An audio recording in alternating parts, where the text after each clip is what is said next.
नमस्कार दोस्तों, आप सभी का स्वागत है हमारे YouTube प्लेटफॉर्म पे। जैसा कि आप जानते हैं, कल 30 तारीख है। अब आज 29 तारीख को रात के 11 बजे आपके लिए ये एक वीडियो बना रहे हैं। आज 30 के लिए सभी को ऑल दी बेस्ट है। सभी को शॉर्ट्स में शेयर कर दिया था। जो आज वीडियो को इसको अभी देख रहे हैं वो शॉर्ट्स वाइज भी देख लीजिएगा, डिस्क्रिप्शन भी देख लीजिएगा उस वीडियो का। सो ब्लेसिंग्स आपको भेजी हैं कि ऊपर वाला आप सबका पेपर बहुत अच्छा करो, सिलेक्शन लें आप।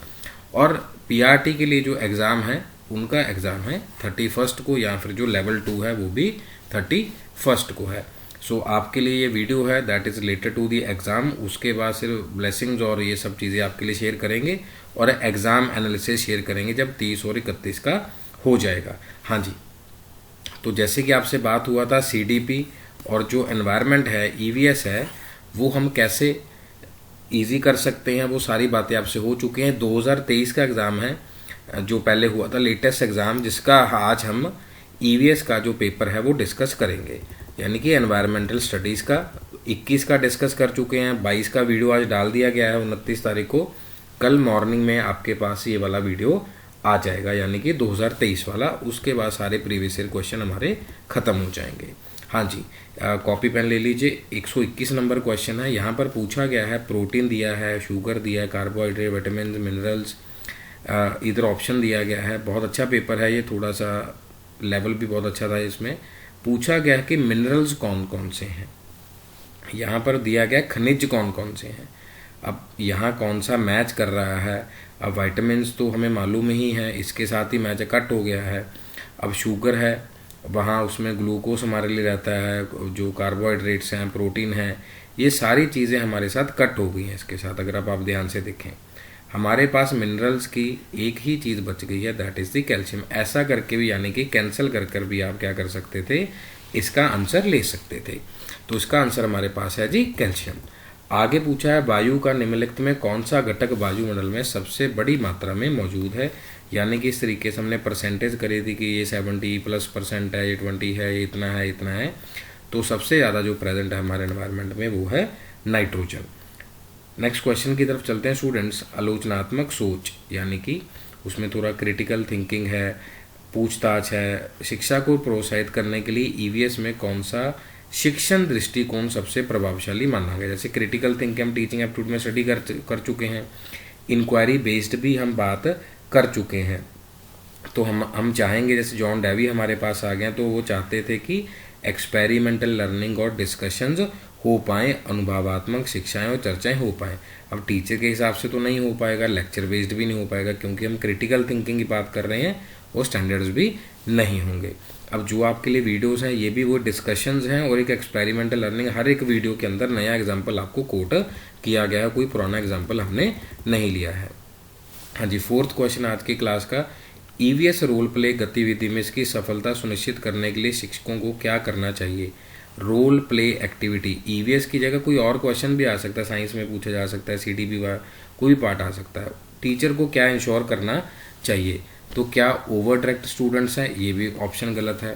कारण निर्णय को अप्रत्यक्ष प्रभाव डालना, ये तो गलत हो गया। रिजिड सपोर्ट, ये भी हमारे लिए क्या है, अनुसरण करना, ये भी गलत है। कठोर वर्ड मैंने आपको पहले ही बोला है कि नेगेटिव है। डिस्करेज वर्ड यहाँ से दिख रहा है, ये भी नेगेटिव है। एक ही ऑप्शन बच गया dear student, that is the third. विभिन्न भूमिकाएं तलाशने के लिए और निर्णय स्वयं लें, एक्सप्लोर करना है, वेरियस रोल्स हैं और अपने डिसीजन खुद चूज़ करना है। जैसे आपको बताया कि कैसे एक्सप्लोर करना है, आप पे कभी भी कोई भी आंसर थोपा नहीं गया है कि आप खुद देखिए। हाँ जी, इसमें पूछा गया सही ढंग से कौन मेल नहीं खा रहा। आगे इतने वर्ड पढ़ने की ज़रूरत नहीं है, बस सिर्फ देखा नॉट करेक्टली में। सीज कर भी पता ही है, रिकेट्स है, नाइट ब्लाइंडनेस है, लेकिन विटामिन के ट्यूबरक्लोसिस वाला नहीं होता। ये हमें ब्लड क्लॉटिंग में हेल्प करता है। हाँ जी, कई ताप विद्युत संयंत्र आमतौर पर कोयले या तेल क्षेत्रों के पास क्यों स्थापित किए जाते हैं। जीवाश्म ईंधन के जलने से होने वाले प्रदूषण के बारे में, कि पोल्यूशन है, फॉसिल फ्यूल तो चलो पोल्यूशन क्रिएट करते ही हैं। एक बात आप देखिए प्लीज़ सारे स्टूडेंट्स, फॉसिल फ्यूल्स का क्वेश्चन हर सीरीज़ में आया है, इसको प्लीज़ देख लीजिएगा। जितने भी हमारे पीआरटी के विद्यार्थी हैं, जितने भी हमारे हरियाणा के बहन भाई जो एग्ज़ाम दे रहे हैं, फॉसिल फ्यूल से क्वेश्चन रहेगा जी, 100% रहेगा। और ये मत मान के चलिएगा, मैं आज को अभी बोल रहा हूँ कि 30 को जो पेपर में है वो 31 को आएगा। हो सकता है ज़मीन आसमान का फ़र्क हो, कल बता भी देंगे वैसे आपको। हाँ जी, विद्युत प्रेषण की दक्षता में सुधार करना, बिजली उत्पादन, पानी की आवश्यकता को कम करना, टू ट्रांसपोर्ट कोल और पेट्रोलियम इजीली। अब यहाँ पर क्या है, इसीलिए कि यहाँ से अच्छा ट्रांसपोर्ट हो पाए, या फिर अगर इससे आप ये भी क्वेश्चन आता है वेयर हाउस का, कि वेयर हाउस कहाँ होता है, उसके पास है कंपनी के लिए आगे ट्रांसपोर्ट के लिए, तो वो पास ही होगा। हाँ जी, इसमें कौन सी सामग्री आमतौर पर जंगलों से प्राप्त लकड़ी से प्राप्त नहीं होती, या फिर ऑब्टेन फ्रॉम फ्रेश, ये भी रिपीट हुआ बट नॉट है, ये रिपीटेड क्वेश्चन है dear students. Paper, thermocol, mastic, plywood, कागज़ है, माचिस की तीलियाँ, प्लाईवुड है, लेकिन हमारे पास क्या जो थर्मोकोल है हम नहीं लेते, इनसे केमिकली डिज़ाइन किया जाता है। दूसरी बात, एक तीली पूरे जंगल को जला सकती है, जस्ट ए थॉट है। सो एक पेड़ से लाखों तीलियाँ बनते, यानी कि एक नेगेटिव विचार पूरी मेहनत ख़राब कर देगा। आपके लिए वीडियो आज मैंने भेजा है, आपका मेहनत बहुत अच्छे से होगा, सो ट्रस्ट करिएगा, आप ज़रूर विनर बनेंगे और कोई डाउट मन में आना नहीं चाहिए।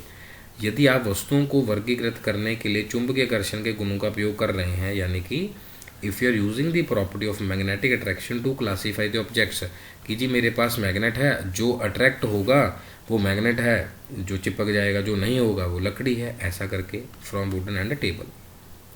Both wooden iron table belong to same group, नहीं जी, table would be attractive but iron table would not, ये तो गलत है। Wood and iron table would be belong to, ये तो डिफरेंट है। Both are repelled by magnet, no, ठीक है जी, दो तो अट्रैक्ट होंगे, ये भी गलत है। तो थर्ड ऑप्शन है, इसमें नॉर्मल साइंस का चुंबकीय प्रॉपर्टीज़ का क्वेश्चन पूछा गया, पीजो इलेक्ट्रिक वाला क्वेश्चन भी आ सकता है आपको पेपर में। विश्व के वनों, उनके महत्व के बारे में जागरूकता बढ़ाने, जश्न मनाने के लिए 21 मार्च को कौन सा पर्यावरण दिवस बनाया जाता है। अब याद होगा कल ही कराया हमने, यानी कि आज वीडियो में डाला था, 2022 में मैच ऑफ द फॉलोइंग आया था। वर्ल्ड फॉरेस्ट डे क्या है, ये कैसा है, जैसे भोपाल ट्रेजेडी वाला मैच ऑफ द फॉलोइंग आया था। मैंने आपको चेरनोबिल की बात बताई थी कि चेरनोबिल का पूछा जा सकता है, न्यूक्लियर डिजास्टर पूछा जा सकता है, कब कैसे हुआ, तो ये सब बातें प्लीज़ आप ध्यान में रखेंगे। सो विश्व वन दिवस, वर्ल्ड फॉरेस्ट डे कब मनाया जाता है जी, 21 मार्च को मनाया जाता है। ऑप्शन में आप बता सकते हैं मेरे को आंसर में कमेंट करके, जो बच्चे यहाँ वीडियो तक पहुँच गए हैं, कि वर्ल्ड एनवायरनमेंट डे कब मनाया जाता है, वर्ल्ड वेटलैंड डे, और ये 2 दिसंबर हमने करा था भोपाल गैस ट्रेजेडी, ये मैंने बता दिया अभी आपको। इन दोनों का आंसर विश्व पर्यावरण और विश्व वेटलैंड प्लीज़ बताइएगा, पिछले पेपर में पूछा गया है, तो ऑप्शन को प्लीज़ छोड़ के मत जाइएगा। इसीलिए मैं आपके लिए लास्ट वाला पेपर एनालिसिस कर रहा हूँ। कल तो हम पेपर देखेंगे कि 30 वाला पेपर बच्चों का कैसा आया है, ठीक होगा जी, चाहे लेवल का नहीं हो, लेकिन थोड़ा थोड़ा हिंट हम देख लेंगे कि पढ़े हुए में से आया और कैसे आया। नेक्स्ट क्वेश्चन जी, लास्ट के 20 क्वेश्चन। पर्यावरण संरक्षण के बारे में पढ़ाते समय सीखने की प्रक्रिया में सहानुभूति क्या भूमिका निभाएगी। While teaching about environmental conservation what role does empathy play in the, कि सहानुभूति होनी चाहिए नहीं होनी चाहिए, कैसी है। पहले तो नेगेटिव वर्ड ढूंढ लो, दूर दूर से दिख जाएंगे। क्या नॉट है, हिंडर्स भी रोक रहा है, यहाँ डिस्करेज लिखा हुआ है, ये तीनों नेगेटिव लग रहे हैं। शिक्षण के लिए प्रासंगिक नहीं है, बाधा डालेंगी, कार्रवाई करने से हतोत्साहित करेंगी। तो हमारे पास एक ही ऑप्शन बचता है, पढ़ लेते हैं एक बार। मुद्दों में सभी हितधारकों के दृष्टिकोण को समझने के लिए उपलब्ध है। मैंने सीरीज़ को लॉन्च करने से पहले बातचीत देखा कि बच्चों को क्या चीज़ों की ज़रूरत है, वो मैंने आपको दिया है, और बच्चों का कमेंट भी रहा उसमें, बहुत अच्छा लगा। उन्होंने कहा कि सर मेरे लिए ये एक सर्वाइवर है। सो विशेज़ आप सभी स्टूडेंट्स को कि आप अपने अंत मुकाम तक पहुंच पाएँ और अब इस चीज़ को फिक्स करके आगे बढ़ पाएँ। To all stakeholders in the environment issues essential for the understanding. हाँ जी, निम्नलिखित में कौन सा पानी का स्रोत जल स्रोतों के संदर्भ में परिवार के सदस्य की अवधारणा के सबसे अधिक निकटता से संबंधित है।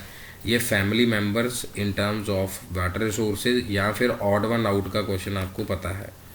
अब रिवर है, पॉन्ड है, वेल है। अब सबसे पास तो कौन सा है, ये सारी चीज़ें साथ साथ हैं, लेकिन हमारे पास कौन सा है देख लीजिए। Most likely to be related to the concept of, ये तो दूर ही होगा ना जी, सबसे पहले जो होगा जी वो वेल हमारे पास होगा, कुआं सबसे पास होगा, ठीक है जी, कूप भी बोल देते हैं कई बार। विभिन्न क्षेत्रों में अद्वितीय पर्यावरणीय चुनौतियों अवसरों को समाधान करने के लिए शिक्षण को कैसे अपना सकते हैं। Address the unique environmental challenges opportunities, different region, अलग अलग जगह पर, जैसे कोई लद्दाख में पढ़ा रहा है, कोई सियाचिन में पढ़ा रहा है, हिमाचल में कोई टॉप पे पढ़ा रहा है, हरियाणा में अलग अलग जगह पे पढ़ा रहे हैं, राजस्थान में पढ़ा रहे हैं, इस तरीके की वो बात कर रहा है। शिक्षा के लिए सभी के लिए दृष्टिकोण क्या सेम हो सकता है? यूजिंग फिट फॉर ऑल, सबके लिए क्या मानेंगे, क्या इग्नोर कर सकते हैं, क्या डिस्कशन को अवॉइड कर सकते हैं? थोड़ा सा एक बार इसको ऑब्जर्व कीजिए कि क्या हो सकता है। देखो, सबके लिए तो वो फिट नहीं होगा, पहली बात। इग्नोर हम कर नहीं सकते, अवॉइड नहीं कर सकते, ठीक है जी। चिंताओं पर चर्चा से बच कर स्थिरता बनाए रखें। लेकिन हम क्या कर सकते हैं, अलग अलग वे में बच्चों को लोकल कॉन्टेक्स्ट वाइज जोड़ें, case study wise, involving wise. अब मेरे लिए केस स्टडी क्या है, जितना ज़्यादा 29 तारीख को बता रहा हूँ, पहले भी मैंने आपको बताया, जितना ज़्यादा PYQ आपने किया है, जितना ज़्यादा आपने MCQ प्रैक्टिस किया, बस यही देखना, जब रिजल्ट आएगा आप खुद ही झूम उठेंगे कि हाँ भाई मेरी मेहनत रंग लाई। वो PYQ मेरी मतलब आपकी तरफ से कह रहा हूँ, आपने बहुत अच्छे से मेहनत किया। अब मान लो हमने वीडियो बना दिया, आपने पढ़ा नहीं, उसका क्या बेनिफिट? तो वही है कि आपकी मेहनत का रोल ज़्यादा है। जैसे my efforts is equal to your efforts into, इसमें ये फिगर लिख लेते हैं। अगर आपने यहाँ 0 डाल दिया तो मेरा तो अपने आप ही 0 होगा, 0 × 100। तो ऐसा है, आप प्लीज़ बहुत अच्छे से मेहनत करिएगा। हाँ जी, बिल्कुल लास्ट लेग है। हाँ, किसी स्थिति के लिए ऊर्जा का स्रोत चुनते समय कौन से कारक निर्णय को सबसे अधिक प्रभावित करते हैं?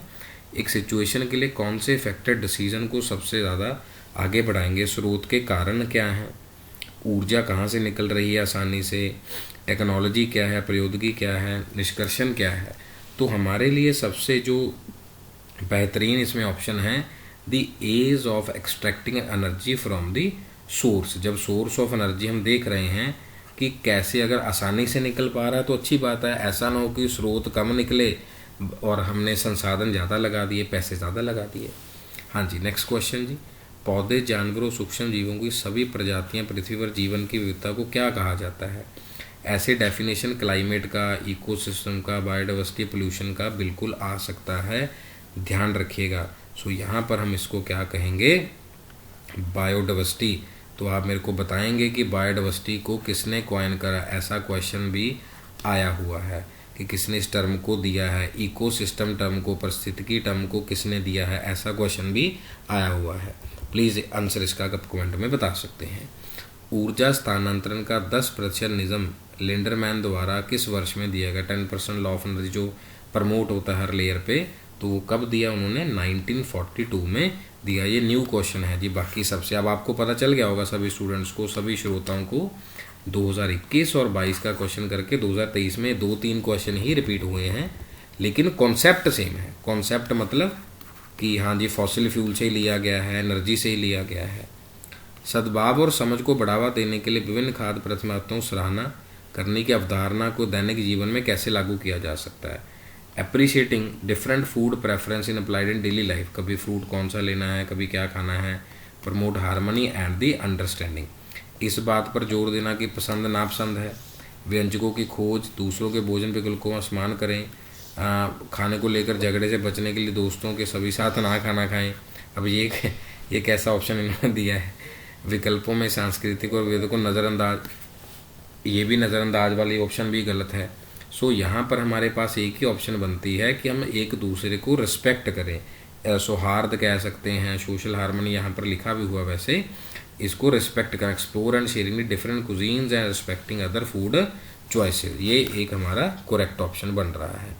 हाँ जी, 137 बिल्कुल 8-10 क्वेश्चन रहते हैं, बहुत अच्छे से करेंगे। स्कूल के रास्ते में घने जंगल से गुजरते समय वार्निक प्राथमिक संवेदी अनुभव क्या है? Primary sensory experience described when moving through thick forest to way to school.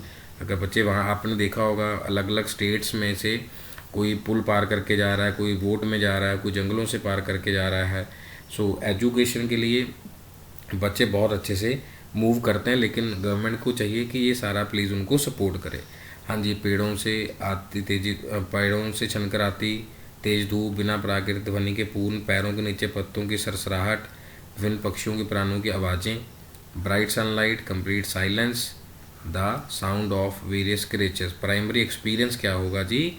जो रस्टिंग ऑफ लीव्स है, हमें पता है जैसे जंगल से जा रहे हैं तो वहाँ पे मतलब थोड़ी सी सरकने की और खर की आवाज़ आएगी। ठीक है जी। सीवरेज में पाई जाने वाली अशुद्धियों की मुख्य श्रेणी क्या है? पॉल्यूटेंट्स का भी आ सकता है। और मैं एक बात और बता दूं, हमारे देश की सबसे बड़ी प्रॉब्लम क्या है? अनट्रीटेड सीवेज, चाहे कितने भी हमने एसटीपी लगा दिए, उसमें सबसे ज़्यादा प्रॉब्लम क्या है कि सीवेज का जो पानी है उसको ट्रीट नहीं किया जाता। ये सबसे बड़ा पोल्यूशन है हमारे भारत देश के अंदर। हाँ जी, बैक्टीरिया, वायरस, कार्बनिक अशुद्धियाँ, ठोस, तरल, लवण, खनिज, organic and organic, solid, liquid material, salt, minerals, bacteria and viruses. तो हमारे पास इसमें कौन सा है? Organic and inorganic impurities. ठीक है जी। हाँ जी, पोल्यूशन का क्वेश्चन भी आम है, फॉसिल फ्यूल्स का, एनर्जी का, ये क्वेश्चन पक्का रहेंगे। ईवीएस शिक्षण के संदर्भ में मापन का तात्पर्य क्या है? In the context of EVS teaching. CDP में सब्जेक्ट वाइज भी क्वेश्चन पूछा जा सकता है, घबराना नहीं है, बस एजुकेशन के हिसाब से आंसर देना है। एक्सेसिव हेल्प है, अत्यधिक, ये तो देखने से ही गड़बड़ लग रही है। Gradually reducing support as student gain skill, जैसे जैसे पर्सन आगे बढ़ रहे हैं, ये तो स्कैफोल्डिंग से ही समझ आना चाहिए कि लेविगोस्की की बात कर रहे हैं। जैसे जैसे बच्चे आगे बढ़ेंगे थोड़ा थोड़ा थोड़ा हम क्या कर लेंगे, समर्थन धीरे धीरे कम करेंगे, एकदम से नहीं करेंगे। और साइकिल भी हमें मम्मी पापा ने ऐसे ही सिखाई थी, पहले स्पोर्ट लगा दी साइकिल पे, सोचो ज़रा, फिर धीरे धीरे स्पोर्ट्स को हटाया, फिर हमें साइकिल चलानी बिना स्पोर्ट्स के भी आ गई। आजकल कुछ बच्चे हाथ छोड़कर भी चला लेते हैं, बट ऐसा करना नहीं चाहिए। हाँ, रिजिडली ये भी नेगेटिव वर्ड है, आइसोलेट भी ये भी नेगेटिव है। हमें ऊपर ही अच्छा ऑप्शन मिल गया है, स्कैफोल्डिंग वाला, हमें ज़रूरत नहीं है, वहाँ पर टाइम प्लीज़ मत वेस्ट करिएगा। हाँ जी, नेप 2020 का क्वेश्चन मैं प्रेडिक्ट करके चल रहा हूँ, इसमें से कोई सा भी क्वेश्चन आ सकता है। SDG 4 हम कर चुके हैं। ठीक है जी।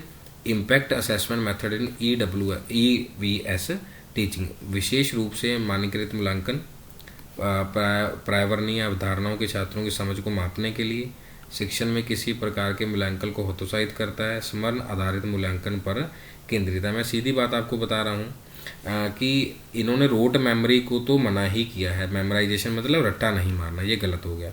डिस्करेज वाला ऑप्शन भी हमारे लिए क्या है? नेगेटिव है। अब स्टैंडर्डाइज तो ख़त्म ही करना है और एक्सक्लूसिवली तो हो ही नहीं सकता कि एक पे करना है। सो यही वाला हमारे पास करेक्ट ऑप्शन है, यानी कि सेकंड वाला है 140 का। हाँ जी, 141 आसमान भोजन वितरण के संदर्भ में सुपोषित, आपको लग नहीं रहा 2023 में इन्होंने इंटेलिजेंस वाइज, एक सोसाइटी वाइज, कल्चर वाइज इस तरीके से क्वेश्चन पूछे हैं कि आसपास जो चल रहा है जियो पॉलिटी वीकेंड से संदर्भ में सुपोषित बच्चों की तुलना कुपोषण, बीमारी, भूख से पीड़े बच्चों से करते समय किस मुद्दे पर चर्चा होने की सबसे अधिक संभावना है? अनइक्वल फूड डिस्ट्रीब्यूशन, जैसे घर में मान लो कहते हैं कि तुम कम ले लो ज़्यादा ले लो। Comparing well fed children with those suffering for malnutrition. एक बात याद रखिए सभी विद्यार्थी हमारे, मेल वर्ड जैसे आगे ऐड हो जाएगा तो वो बैड चला जाएगा। ठीक है, male nutrition, male practice, male development, disease and hunger, क्या सुविधाएं हैं, क्या सामाजिक आर्थिक कारण है, सोशो इकोनॉमिक फैक्टर क्या हो सकता है, वी कैन कंसिडर। चेक करते हैं क्या है हमारे पास। सो जलवायु परिवर्तन अलग अलग देशों पे इम्पैक्ट डाल रहा है, तकनीकी है, सुविधाओं तक पहुंच है, तो हमारे पास क्या सोशो इकोनॉमिक बैकग्राउंड, सोसाइटी और इकोनॉमी वाइज इन चीज़ों को हम क्या करेंगे, देखेंगे। ये कारक बिल्कुल हैं, पैसा भी होगा और सोसाइटी भी होगी, क्या खाना चाहिए क्या नहीं खाना चाहिए। हाँ जी, फॉरेन कंट्रीज में बहुत सारा पैसा है और सब सुविधाएं हैं, लेकिन उनके पास वीज़ा, वर्कर एंड ऑल ये सारी ऑप्शंस ही अवेलेबल हैं, आप सब जानते हैं। लेकिन हमारे देश में कहते हैं कि सादा जीवन और अच्छा खाना खाना चाहिए। हाँ, संत महात्मा जो सब कह के गए हैं, तो डिपेंड करेगा।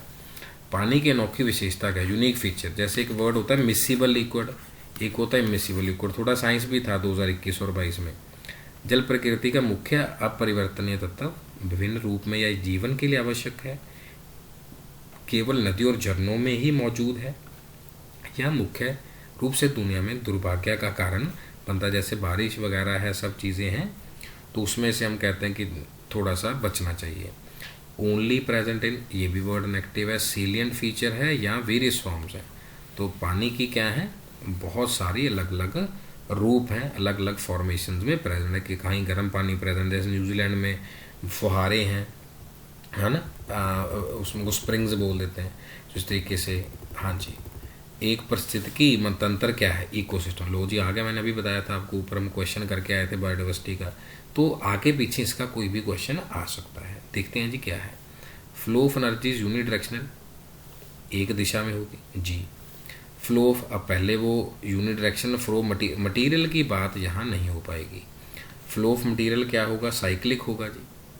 क्या साइक्लिक होगा यहाँ पे, हाँ जी बिल्कुल साइकिल के साथ जो हमने एंटीलोप वाली बात करी थी, फ्लो ऑफ एनर्जी नहीं कह पाएंगे, वो टाइम परसेंटेज वाली बात है। सो 1 एंड 3 हमारा करेक्ट है। क्लियर है जी, ये वही चार्ट वाला है, वहाँ से मिस कर दिया था इन्होंने पिछले में, यहाँ कुछ और है। कॉन्सेप्ट प्लीज समझ के जाइएगा। ईवे शिक्षण में क्षेत्र भ्रमण व्यवहारिक गतिविधियों का क्या महत्व है। सिग्निफिकेंस ऑफ फील्ड विजिट या ट्रिप्स हम कह देते हैं, एक्टिविटीज़ कह देते हैं, क्या है। तार्किक चुनौतियाँ हैं, देख सकते हैं, उनकी लॉजिकल तो रिकमेंड नहीं करी जाएंगी, ये तो गलत है। छात्रों को व्यवहारिक, जैसे हम कह रहे हैं हैंड्स ऑन एक्सपीरियंस, ये वर्ड हमने सीडीपी की टोटल क्लासेस में करा हुआ है। डीपर अंडरस्टैंडिंग है, तो आगे जान नहीं जाते, देख लेते हैं। लिमिटेड वाला भी रॉन्ग है, ओनली वाला भी रॉन्ग है। तो यहाँ से आपको एक्सपीरियंस हो गया कि अच्छे से अपन क्लिक कर सकते हैं। बादल निर्माण, वर्षा, खारे पानी, ताज़े पानी के निर्माण जैसी प्राकृतिक प्रक्रियाओं के संबंध में कौन सी अवधारणा पेश करी गई है। Introduced to natural process, cloud formation, rain and creation of fresh water from saline water, कौन सा आएगा, ऑक्सीजन आएगा।